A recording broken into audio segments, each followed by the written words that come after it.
뉴욕 증시의 이번 주 기대감은 산타랠리에 대한 기대감이 더욱더 강화될 것이다 라는 전망으로 가고 있습니다. 시장에는 나쁜 소식은 없고 좋은 소식만 가득한 상태이기 때문에 투자자들의 투자 심리가 더욱더 개선될 것이다, 이렇게 전망이 되고 있는 부분이니까 이런 내용들 참고해 보시면 좋겠고요. 자, 국내 증시도 연초 랠리에 대비해야 한다라는 이야기가 나옵니다. 자, 국내 증시 역시도 강한 상승세를 같이 따라갈 것이다 라는 전망이 우세한데요. 이번 주에는 배당락과 같은 변수들도 많은 관계로 여기에 대한 이야기들 자세하게 풀어보도록 하겠습니다. 일본과의 관계가 살짝 개선되려고 하는 모습이 나오고 있습니다만, 정부 부처에서는 이러한 상황이 다시 벌어지지 않도록 하기 위해서 소재와 부품 개발에 내년도 2,300억이 넘는 집중 투자를 하겠다라고 방침을 밝혔습니다. 정부의 방침이 이렇게 나오게 된다면 관련 기업들에게 수혜가 되는 경우들이 많이 있는데요. 어떠한 업종들, 어떠한 종목군들이 여기에 수혜가 될 것인지 알아보도록 하겠습니다. 삼성전자의 목표 주가가 350만원, 액면 분할 이전의 가격으로 계산했을 때 이야기인데요. 역대 최고가를 일단 넘어간다라는 말이 나옵니다. 6만원을 넘어서게 되면 350만원 된다, 300만원이 넘는 가격이 되는 거고요. 역대 최고 가격이 되는 부분이 되겠죠. 그 다음에 7만원이 되게 되면 350만원이라는 목표 주가가 나오게 되는데, 증권사들이 목표 주가를 앞다퉈서 올리고 있다라고 하는데 과연 이런 것들이 괜찮은 것인지 한번 알아보도록 하겠습니다.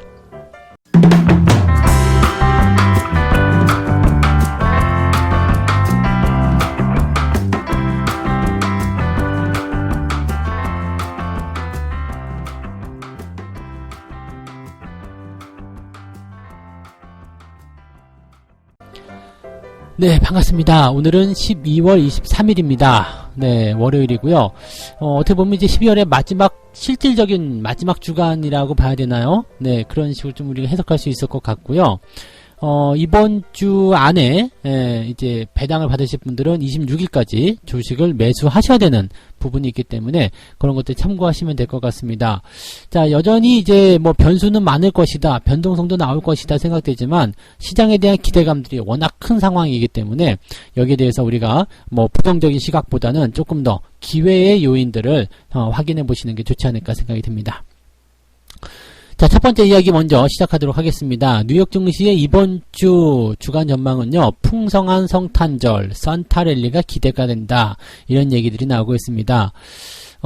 일단 거래가 조금 제한적인 부분이 좀 있겠죠. 왜냐면 이제 크리스마스 이브 날도 조금 얘네들은 쉬어요. 그 다음에 조기 폐장을 하게 되고 25일 날은 아예 장이 열리지 않기 때문에 실질적으로 본다라면 월요일부터 화요일 오전까지, 그 다음에 목요일, 금요일 이렇게 거래 일자가 좀 줄어든다는 이야기죠. 자, 거래 일자가 줄어든다는 것은 시장 상황에 굉장히 민감한 영향을 줄 수 있는데요. 거래 일자가 줄어든 상태에서 만약에 악재가 나와 있다 그러면은 이 짧은 기간 동안에 매도를 쏟아내려고 하는 움직임이 많기 때문에 하방 경직성이 굉장히, 하방으로 내려가는 그런 주가 하락률이 굉장히 커지게 되고요. 반대로 호재성 재료가 많아지게 된다면 짧은 기간 내에 매수를 많이 하고자 하는 움직임이 벌어지게 됩니다. 그래서 주가가 굉장히 강하게 상승 흐름을 보이게 되는 경우가 많습니다. 자, 그러면 지금 상황은 어떠한 상황인가? 이제 호재가 많은 상황이죠. 그래서 짧은 거래일 동안 무언가를 많이 사들이려고 하는 움직임이 나올 것이다. 여기는 이제 랠리에 더 불을 붙이는 상황이 벌어지게 되겠죠. 일단 미국과 중국이 1단계 무역 합의에 도달을 했다라는 것이 이제 가장 중요한 부분이 되겠죠. 그래서 1월달에 일단 도장 찍기로 예정이 되어 있고요.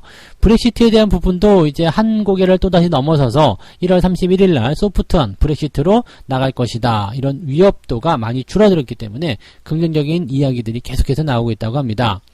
또 중국이 현재 미국의 농산물들을 이미 많이 사들이고 있는 그런 상황에 접해 있다. 그러니까 이미 많이 사들이고 있다라는 거죠. 현재 진행형이라는 이야기입니다. 그래서 좋은 이야기들이 계속 나오고 있고, 중국이 이제 이러한 약속들을 잘 이행하고 있기 때문에 긍정적이다라고 보여지고 있고요. 시진핑도 가능한 빨리 합의에 서명하기 위해서 노력하겠다라고 이야기를 했습니다. 1월달이 시작되면 이제 바로 무역 합의에 서명하는 상황이 벌어질 것으로 생각되기 때문에 이러한 상승 기조는 1월달이 지나더라도 당분간은 더 이어지지 않겠는가라고 생각됩니다. 또 추가적으로 본다라면 브라질이라든지 이런 이쪽에 이제 부과하기로 했었던 이제 철강, 알루미늄 관세를 또 철회하기로 했다, 이런 얘기도 있었죠. 그래서 이런 부분들 좀 부담감을 좀 줄이는 내용인 것 같아요. 앞서서 이제 그 며칠 전에였던가요? 몇 주 전이었던가요? 캐나다와 멕시코에 대한 그 관세에 대한 부분들은 다시 이야기가 나오면서 좀 부담스러운 모습이 좀 있었습니다만, 이번에 브라질 같은 경우는 네, 철강과 알루미늄 관세에 대한 부분을 철회하기로 했다. 이런 소식이 전해져서 긍정적으로 판단이 되고 있습니다. 현재 이제 채권 시장에 대한 부분도요, 장단기 금리 차이가 점점점 벌어지고 있습니다. 그래서 뭐 이렇게 된다라면은 네, 시장이 더욱더 안정적이다라는 이야기가 나올 수밖에 없겠죠. 긍정적인 소식들이 계속 전해지고 있다는 거 참고하시면 되겠고요. 이번 주에는 뭐 특별한 부분은 없겠습니다만은 뭐 이번 주 그 전체적인 경제지표 발표에 대한 내용들 좀 살펴볼게요. 23일 월요일에는요, 시카고 연은에서 국가활동지수, 그 다음에 11월 신규 주택 판매 지표가 나오는데, 여기서는 이제 주택 판매 지수가 조금 시장에 영향을 줄 수 있는 요인이다 보시면 되겠고요. 24일에는 11월 달 내구재 수주에 대한 이야기, 그 다음에 리치먼드 연은 제조업 지수가 발표되는데, 중요한 것은 이제 내구재 수주가 여기선 중요한 이슈가 되겠습니다. 그리고 이제 24일은 크리스마스 이브이기 때문에 증시가 오후 1시에 조기 폐장한다는 거 알고 계시면 되겠고요. 25일은 쉬는 날이고요. 26일에는 늘 있었던 대로 주간 신규 실업 수당 청구장 수가 발표가 됩니다. 그 이후에는 특별한 이슈가 없습니다. 그래서 짧은 기간 동안에 이렇게 쫙 나오는 이슈들, 그 다음에 분위기, 이런 것들 봤을 때는 시장이 좀 짧게 튀어 올라갈 수 있는 모습이 더 강하게 나오지 않겠나. 긍정적인 이야기들이 훨씬 더 많아 보인다라고 보시면 되겠습니다.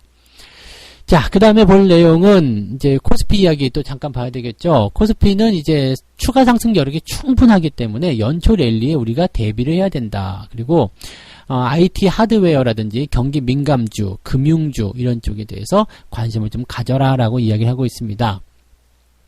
일단 코스피가 상승하는 가장 큰 이유 중에 하나도 미중 무역 분쟁이 한몫을 했다라고 보시면 되겠고요. 무역 협상에 대한 내용이 이루어지게 되면서 전체적으로 이제 위험 자산 선호 현상이 두드러지게 됐고요. 그 중에서도 이제 가장 매력적인 이머징 마켓 쪽에 한국 증시에 외국인들의 매수가 들어왔다라고 볼 수도 있겠죠. 자, 어떻게 본다라면 이제 연말 시즌에서 이제 배당을 위한 어떤 매수가 들어오는 부분도 있었고, 또 대차 잔고를 좀 줄이는 모양새, 그런 것들에 대한 쇼커버링이 들어오게 되면서 매수가 전반적으로 좀 많이 들어왔다라고 볼 수도 있겠습니다만, 어쨌건 외국인들 매수가 들어오면서 시장을 끌어올린 것은 맞는 이야기죠. 그리고 전체적으로 분위기가 좋게 형성되었다는 것도 맞는 이야기입니다. 그래서 당분간 이런 수급 기조는 이번 주가 끝나는 시점까지 이어질 것이다 라고 되어 있기 때문에 당분간 상승은 지속적으로 연결될 것이 아니겠는가, 이렇게 판단이 되고 있는 부분이고요. 지금 보시면 이제 IT, 반도체를 중심으로 한 IT, 또 중국 소비주, 또 배당주, 이런 금융주 관련한 종목군들이 많이 오를 것이다 라고 전망이 되어 있습니다. 이것은 뭐 이번 주에 국한된 이야기일 수도 있겠습니다만, 우리가 볼만한 내용은 이제 이번 주 지나고 나면 이제 다음 주가 바로 이제 그 새해가 또 시작되는 거죠. 2020년이 시작이 됩니다. 그러면서 이제 뭔가 좀 패러다임이 좀 바뀌게 되겠죠. 그동안 많이 올라왔었던 것도 배당에 대한 부분들은 다 해냈고, 또 새로운 연도가 시작이 되면 따라서 이제 투자에 대한 어떤 방향성도 새롭게 바뀌게 되겠죠. 이러한 내용들이 만들어진다는 것은 굉장히 중요한 상황이라고 좀 봐주시면 될 것 같아요. 그래서 제가 보기에는요, 지금 이번 주까지는 일단 외국인 매수가 계속 들어올 수 있는 부분이 있겠습니다만, 그 이후에 단기적 차익 매도라든지 이런 부분들도 우리가 고민해 볼 필요는 있겠습니다. 그래서 맹목적으로 주가가 상승한다 해서 따라간다거나 또는 너무 많이 올라온 종목들을 매수하는 것은 좋지 않을 것이다 라고 생각될 수 있겠고요. 좀 분위기가 너무 달아오른다 싶으면 약간 한 발짝 물러서서 지켜보시는 것도 좋을 것 같아요.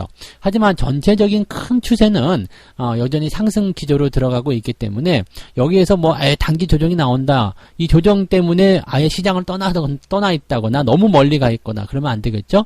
살짝 들어오는 조정들은 우리가 조금씩 피해가면서 그런 시장의 방향성을 계속 따라가는 게 굉장히 중요합니다. 그래서 시장을 떠나라는 이야기가 아니라, 또 매수를 하지 말라는 이야기가 아니라, 너무 오른 종목들만 경계하시면 지금 같은 시기에서 좋은 종목들을 어떻게 공략하시면 좋을까, 그 다음에 포트폴리오 어떻게 구성하면 좋을까, 이런 생각들을 하시는 것이 훨씬 더 생산적일 것 같습니다. 좋은 종목들은 계속 나올 겁니다. 그래서 이번 기회를 놓치지 마시고요. 이렇게 좋은 시기에서 엉뚱한 종목 매수하시면 좀 열받잖아요. 그죠? 좀 아깝잖아요. 그러니까 이럴 때 엉뚱한 종목 들어가지 마시고 좋은 종목들을 잘 찾는 그런 노력을 해주시면 좋을 것 같습니다. 당분간의 상승 기조는 더 이어질 것이다 라고 일단 긍정적으로 보셔도 좋겠네요. 네. 자, 두 번째 이야기 가겠습니다. 두 번째 이야기는요, 정부 정책에 대한 이야기를 좀 말씀드릴게요. 제2의 일본의 무역 보복이 없도록 해야 된다. 뭐 당연히 우리가 해야 되는 이야기 중에 하나이기도 합니다. 정말 중요한 거고요. 그래서 이제 소재 부품 개발 쪽에 내년도에 2,300억이 넘는 엄청난 금액을 투자하겠다라고 얘기를 합니다. 이 과학기술부 쪽에서는요, 나노, 소재, 기술개발 사업 쪽으로 시행을 하게 되고요. 이제 확정을 짓게 되면서 올해보다 예산이 무려 136%나 더 증가할 것으로 예정이 되고 있습니다. 현재 이제 어느 쪽으로 이제 투자가 될 것인가를 좀 보게 되면, 일단 첫 번째 나노 융합 같은 경우가 63억 원 정도 이야기 되고요. 그 다음에 소재 융합 쪽에서 103억 원, 미래 소재 디스커버리 쪽에서는 이제 400억대로 이제 가장 많아 보입니다. 나노와 소재 원천 기술 개발이 400억대, 그 다음에 미래 소재 이런 쪽에서 400억대이기 때문에 아마 이거 두 개가 가장 많이 차지하는 부분이 아닌가 생각이 듭니다. 그 외에는 뭐 인프라라든지 나노 종합 기술원, 나노 인프라, 나노 소재, 그 다음에 소재 혁신 뭐 이런 정도라는데 이 정도라고 보시면 되겠는데 전부 다 이제 나노가 되겠죠. 이 나노라는 것은 여러분들 뭐 잘 아시겠지만은 미래 소재입니다. 미래 소재 쪽으로 되어 있기 때문에 이 나노 기술을 가지고서 이제 원천 기술을 개발하게 되면 상당히 많은 쪽에서 이제 활용도가 가능하게 되죠. 지금 현재 여기서 보게 되면은 늘려도 해상도가 변하지 않는 디스플레이 소재. 뭐 이거는 쉽게 보시면은 여러분들 만약에 스마트폰으로 보는 그 해상도를 만약에 커다란 그런 어떤 TV 화면이나 아니면 극장 화면을 보게 되면은 해상도가 다 깨져 나오죠. 근데 이렇게 늘어나더라도 해상도가 깨지지 않는 그런 디스플레이 소재를 만들겠다. 또 화재 위험이 없는 물 기반의 2차전지 소재. 불이 날 일이 없는 그런 것들이겠죠. 뭐 그래서 화재 위험이 전혀 없는 물을 기반으로 한 2차전지 소재를 만들겠다. 뭐 등등의 이야기들인데 뭐 일단 내용들만 보게 되면은 굉장히 신선하기도 하고 정말 가능한 거야? 라고 얘기가 될 수 있겠습니다만 다 가능하니까 어느 정도 가능한 부분이니까 이런 것들이 되지 않겠는가 생각됩니다. 자, 그 외에도 이제 일본이 지금 압박하고 있는 그런 거 있잖아요. 소재 부품의 원천 기술에 대한 부재. 그러니까 위협을 받을 수 있는 우리가 좀 미래 산업 쪽에서 반드시 필요한 소재에 대한 부분들이고 부품에 대한 부분들인데 이런 것들을 이제 외부 국가가 우리나라에게 충격을 주면 안 된다. 꼭 일본뿐만이 아니라 다른 국가에서도 이렇게 그 충격을 우리나라에게 주면 안 될 것이다 라는 것들이 이제 베이스에 깔려있다 보시면 되겠죠. 그래서 일단 원천 기술을 확보하는데 주력해야 되지 않겠는가 라고 생각되고 있기 때문에 우리나라의 이제 정부 정책이 어느 쪽으로 움직일 것인지 좀 읽어 가실 필요가 있겠습니다. 자, 그렇게 되니까 이제 우리가 생각해 볼 만한 것은 이제 2차전지 관련한 포인트가 되겠고요. 그 다음에 장비, 부품 이런 쪽이 될 테고요. 그 다음에 고해상도 디스플레이라고 했기 때문에 디스플레이 관련한 부분들 뭐 그 외에도 이제 유기 발광 다이오드 OLED 쪽에 대한 그런 소재, 전자파 차폐, 흡수 방열 소재 뭐 등등에 대한 부분들이고요. 또 불소 소재, 저열 팽창 금속 소재 뭐 이게 특히 어려운 것들이 굉장히 많이 있는데 이러한 내용들이라고 좀 보시면 되겠습니다.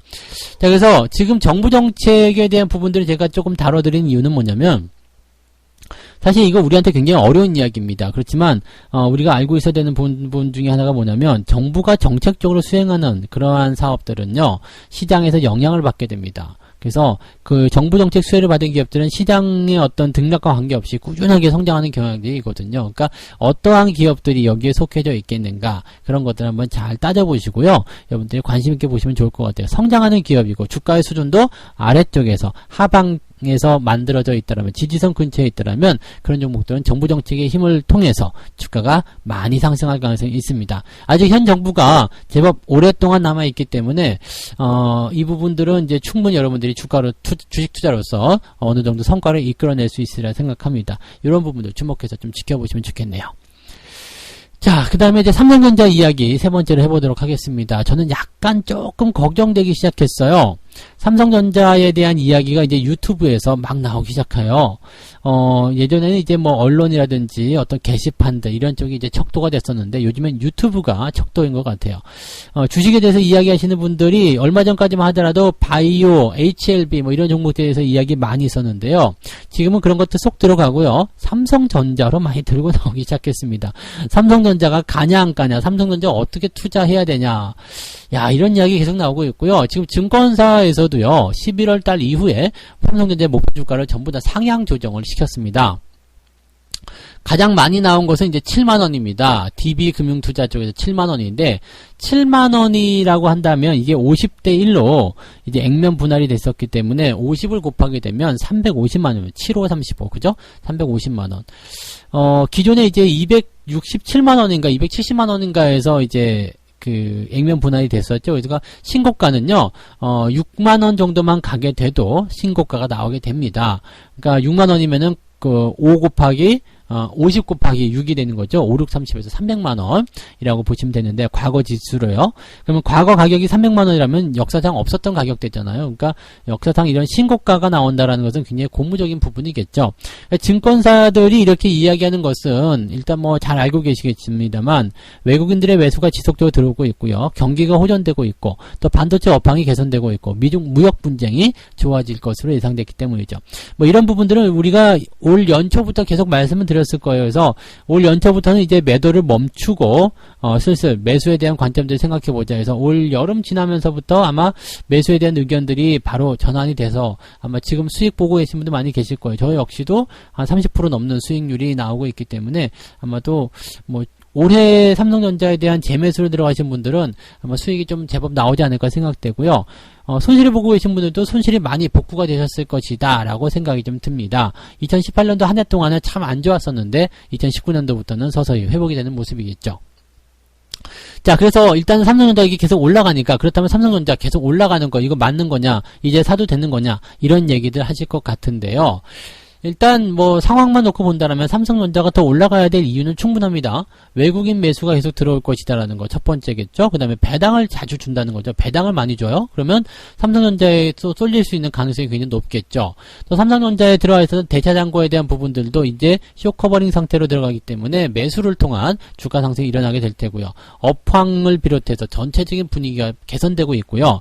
개인 투자자들이 삼성전자를 또 이렇게 지그시 쳐다보기 시작했단 말이에요. 그래서 이런 부분이라면 매수에 가담하는 투자자들이 굉장히 많아질 것이다. 매수가 많아지게 되면 주가는 상승하는 것이 일반적인 부분이겠죠. 또 예전처럼 뭐 높은 가격이 아니라 지금은 이제 저렴한 가격이죠.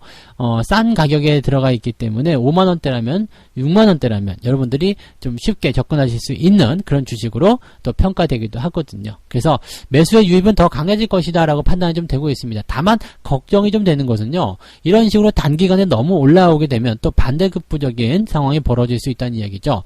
단기적 차익 실현이라든지 또는 이제 배당에 대한 어떤 부분들이 줄어드는 시점, 즉 이번 주말 시점이 됐을 때 어떻게 될 것인가. 또 단기적으로 많이 이격도가 벌어지게 되면 이제 개인 투자자들이 많이 들어오게 되고, 또 여기에 대한 부분들, 개인들이 많이 사게 된다면 반대로 기관이나 외국인들이 같이 매도를 하는 상황이 벌어질 수밖에 없다는 얘기가 되는 거겠죠. 물론 신고가라는 건 굉장히 좋습니다. 그리고 추세가 좋아지고 있는 것에는 이견이 없습니다만, 현재 시점에서 이제 무리하게 따라가는 투자가 된다면 좋은 종목을 좋은 자리에서 발견을 하고 매수 포인트를 잡았음에도 불구하고 내가 손실을 통해서 이런 기회를 놓쳐버릴 수도 있거든요. 그래서 제가 말씀드리고 싶은 것은요, 너무 시장에 또 열광을 하고 있다라면 여기서는 이제 조심해 볼 필요가 생긴다. 조심을 해야 되는 이야기가 나온다라고 보여집니다. 지금 일단 상승 기조가 계속 나오고 있기 때문에 좋은 뉴스에 힘입어서 조금 더 추가적인 상승이 나올 것이라 생각은 됩니다. 다만 계속해서 상승하게 된다면 일단 지금 현재 벌려져 있는 이격도에다가 추가적으로 이격이 더 벌어질 수 있다는 얘기죠. 그러면 그대로는 그냥 못 가요. 단기적으로라도 조정이 들어가는 형태의 모습들을 분명히 만들 거라는 이야기입니다. 그래서 그런 조정 국면을 이용해서 오히려 매수 포인트를 잡아가시는 것이 유리하지, 계속 치고 올라갈 때 그렇게 따라 들어가시는 것은 조금 부담스러울 수 있습니다. 그렇게 되시려면은 비중을 좀 축소하시거나 적은 비중으로 살짝 담궈놓고 상황을 보면서 계속 분할 접근하시는 것이 맞을 것이라고 생각이 됩니다. 자, 앞으로 이제 국내 증시가 더 크려면 삼성전자에 대한 부분들이 더 크게 구분이 돼야 될 것 같은 이야기고요. 또 다른 얘기를 본다면 삼성전자가 상승하게 된다면 시장은 같이 올라갈 수밖에 없다라는 거. 왜? 시총 상위권, 시총 1위의 종목이 움직이면 시장도 같이 움직인다고 보시면 되겠죠. 뭐 결과적으로 이제 350만원 역대 최고가 이런 것들은 넘어가겠죠. 넘어갈 겁니다. 넘어가는데 그런 넘어가는 흐름에 동참을 하기 위해서는 그냥 막연하게 생각하시는 것이 아니라 현재 상황을 잘 판단하셔가지고 조금이라도 더 유리한 가격에서 여러분들이 매수하셔가지고 그 위치까지 오랫동안 끌고 가시는 그런 전략들을 세우실 수 있도록 해보셨으면 좋겠습니다. 자, 이렇게 해서 오늘 세 가지 이야기 전달을 해드렸습니다. 뭐 나쁜 소식이 없어가지고요. 요즘에는 뉴스 전하는 게 재미가 있네요. 네, 아주 즐겁고요. 네, 신납니다. 첫 번째 이야기는 산타랠리에 대한 기대감, 그리고 추가적인 상승이 더 나올 수도 있겠다. 코스피 같은 경우도 지속적으로 상승할 수 있기 때문에 연초 랠리에 대비하라. 뭐 그런 이야기들을 좀 해드렸고요. 그 다음에 정부 정책에 대한 부분들을 통해서 일본의 이런 수출 규제가 다시는 없도록 해야 된다. 그래서 소재, 부품 개발, 원천 기술에 대한 개발을 통해서 이제 기업, 국가의 어떤 경쟁력을 키우겠다 이런 얘기가 되는 건데요. 내년도에 정부가 무려 2,336억 원을 투자한다고 합니다. 그래서 이 투자처들, 투자와 관련되어 있는 기업들, 업종들 관심 있게 지켜보시면 도움된다 말씀드렸고요. 삼성전자 목표 주가가 액면 분할전 가격으로 계산했을 때 350만원이 제시가 됐습니다.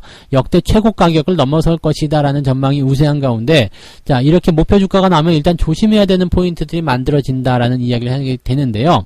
단기적 조정이 들어갈 수도 있는 과정들이기 때문에 너무 무리해서 따라 들어가지는 않으셨으면 좋겠다. 그 말씀을 해드릴 수가 있겠습니다.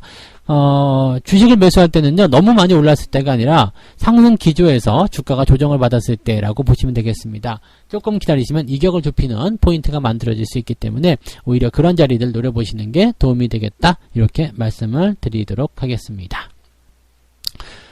자, 오늘 책 한 꼭지 읽고 마무리하도록 하겠습니다.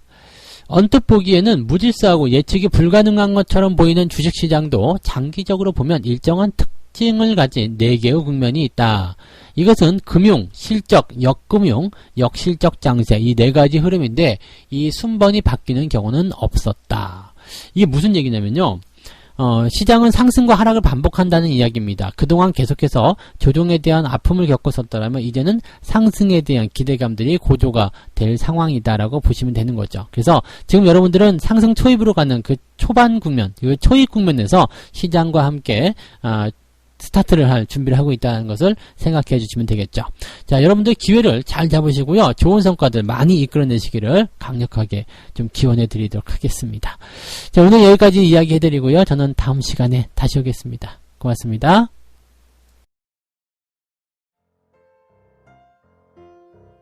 본 방송에서 제공되는 모든 정보는 투자 판단의 참고 자료이며 투자의 최종 책임은 본 방송을 이용하는 본인에게 있습니다.